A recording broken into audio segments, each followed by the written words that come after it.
आपका mutual fund में निवेश हो रहा है। तो लगभग क्या हुआ, 16,000 रुपए हैं वो आपके इंश्योरेंस में चले गए और 84,000 रुपए अभी आपके म्यूचुअल फंड में निवेश हो गया, जो कि बहुत अच्छा अमाउंट होता है। डायरेक्टली भी कोई व्यक्ति म्यूचुअल फंड में पैसे डालता है तो वहां भी 5 से 10% की डिडक्शन हो जाती है उसकी, डायरेक्टली भी कोई डालता है तो। अब इससे नीचे आप 3 ऑप्शन चेक करोगे तो इसके बाद, यानी वैसे तो ये सेकंड ऑप्शन हो गया जिसमें 8,489 रुपए हैं, इसमें लिखा हुआ है टर्म बूस्टर। उसके बाद आगे देखोगे 6,256 रुपए, ये है एक्सीडेंट डेथ। फिर आगे देखोगे 1,520 रुपए आपके लिए हैं डिसेबिलिटी के। तो इन 3 चीजों को आपने ध्यान से समझना है। और इसके नीचे 2 चीजें और हैं। एक तो है accident total and permanent disability, जिसके आगे अमाउंट है 12.5 लाख लेकिन रुपए 0 है। और 5वें नंबर पे क्या है, टर्म विद टर्मिनल इलनेस है, जो भी 12.5 लाख रुपए की है लेकिन रुपए 0 है। अब सबसे पहले जहां पे 0 है, इसका मतलब क्या है? 0 का मतलब ये है, जहां पे प्रीमियम लिखा हुआ है 0 है दोनों का, इसका मतलब ये दोनों बेनिफिट प्लान का पार्ट है। यानी 83,000 रुपए 84,000 रुपए जो म्यूचुअल फंड में जा रहे हैं, उसके ऊपर ये 2 बेनिफिट आपको फ्री में कंपनी ने दे दिए। और बाकी जो 3 बेनिफिट हैं, इनका कंपनी ने आपसे पैसा लिया है। इस चीज को बहुत अच्छे से समझना आपने।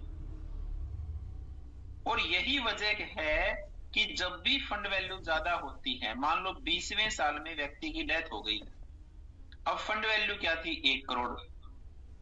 तो अब 1 करोड़ के बाद व्यक्ति की डेथ होगी एक्सीडेंट में, तो अब एक्सीडेंट वाला जो पैसा है वो 1 करोड़ के साथ और मिलेगा। क्यों मिलेगा? क्योंकि उस व्यक्ति ने ये 3 राइडर इनबिल्ट हैं इस प्लान के अंदर लिए हैं, इसलिए वो पैसा मिलेगा। तो इस प्लान के अंदर व्यक्ति की डेथ हो जाती है तो भी बहुत बड़ा फायदा है, और व्यक्ति अलाइव रहता है, जीवित रहता है, तो भी बहुत बड़ा फायदा है इस प्लान में।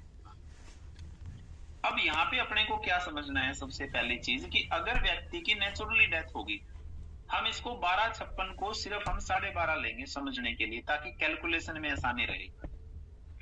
अब व्यक्ति की पहले दिन नेचुरली डेथ होगी, फर्स्ट डे नेचुरली डेथ होगी, तो अब इसके अंदर क्या है, जो टर्मिनल जो इलनेस है सबसे नीचे, ये 12.5 लाख रुपए का है। पॉलिसी अवधि के दौरान अगर व्यक्ति को कोई ऐसी बीमारी हो जाए जिसमें उसका बचना मुश्किल हो जाए, मान लीजिए कैंसर होगी और डॉक्टर बोल देता है अभी अब तो घर पे सेवा जाके करनी है, तो इसको टर्मिनल इलनेस बोला जाता है। उस समय ये व्यक्ति अपने इलाज के लिए 12.5 लाख रुपए ले सकता है अगर लेना चाहे तो। इस पॉलिसी में ये व्यक्ति अपने बीमा के पैसे जीते जी ले सकता है अगर उसको कोई टर्मिनल इलनेस हो जाती है तो। अगर वो व्यक्ति अपने इस पैसे को यूज नहीं करता तो ये 12.5 लाख उसकी वाइफ को मिल जाएंगे। तो ये जो टर्मिनल इलनेस है ये प्लान का पार्ट है। अब सबसे ऊपर जाओगे जहां पे हेल्थ बॉडी लिखा हुआ है, terminal illness with term booster, वो 12.5 लाख रुपए, ये 12.5 लाख रुपए का बूस्टर है।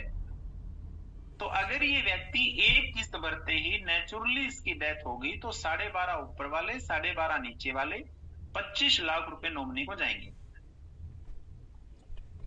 अब दूसरा सिनेरियो यहीं पे समझते हैं कि मान लीजिए 20 साल बाद इस व्यक्ति की डेथ होती है और उस दिन इस व्यक्ति की जो फंड वैल्यू है वो 1 करोड़ 35 लाख रुपए है।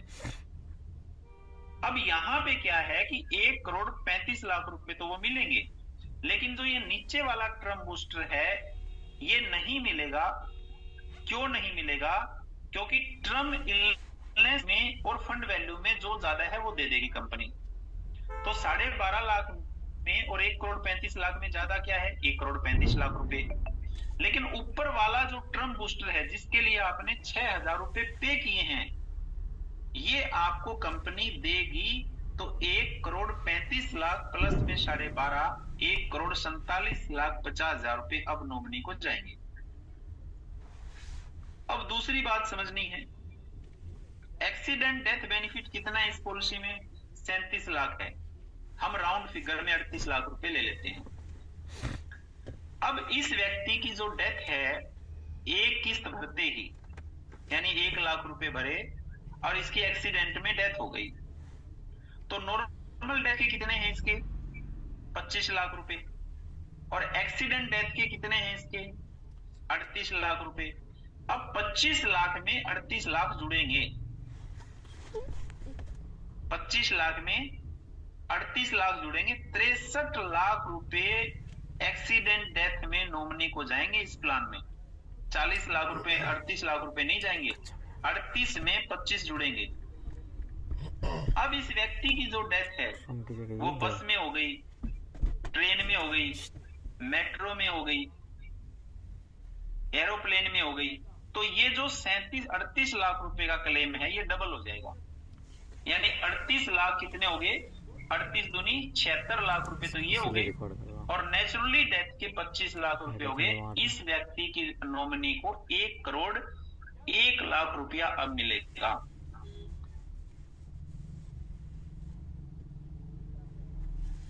अब दूसरी चीज इसके अंदर क्या है कि अगर इस व्यक्ति की एक्सीडेंट में डेथ नहीं हुई और ये डिसेबल हो गया, अपंग हो गया, तो इसको कितने मिलेंगे? इसको मिलेंगे 25 लाख रुपए। लेकिन अगर इसका एक्सीडेंट बस में हो गया, ट्रेन में हो गया, एरोप्लेन में हो गया, मेट्रो में हो गया,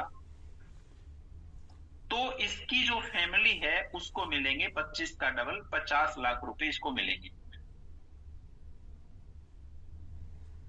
अब दूसरे सिचुएशन में हम क्या मानते हैं कि मान लीजिए 20 साल के बाद इस व्यक्ति की पेमेंट बनती है 1 करोड़ 35 लाख रुपया, इसने पैसा नहीं निकलवाया और ये इस व्यक्ति की एक्सीडेंट में डेथ हो गई, तो क्या मिलेगा?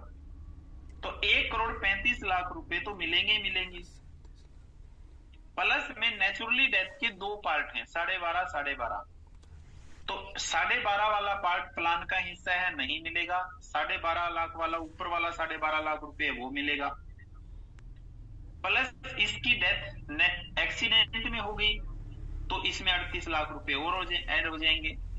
और ये बस में यात्रा कर रहा था, फिर एक्सीडेंट हो गया, तो फिर इसमें 38 लाख रुपए और जोड़ दो, एक्सीडेंट की अमाउंट को डबल कर दो, तो सीधा सीधा 38 और 38 76, ये करीबन 2 करोड़ 20 लाख रुपए नॉमिनी को मिल जाएंगे। तो इस प्लान में एक्सीडेंट का पैसा है वो भी बहुत ज्यादा है, नेचुरली जो डेथ है उसका भी पैसा बहुत ज्यादा है। अच्छा ध्यान से समझो, आप 3 सिचुएशन ले लो, आप पेज पे लिख लो। सिचुएशन नंबर 1 लिख लो, नेचुरल डेथ। अब नेचुरल डेथ के अंदर क्या है कि इसकी मैच्योरिटी है 1 करोड़ 35 लाख रुपए, ये तो मिलेंगे मिलेंगे, और प्लस में कर दो 12.5 लाख रुपए नेचुरल डेथ में, तो 1 करोड़ 47 लाख 50 हजार रुपए मिल गए। यहां तक समझ में आ गया है तो यस टाइप कर दो, रिपीट करना है तो आर लिख दो, नहीं तो फिर मैं दूसरा पॉइंट बताऊंगा।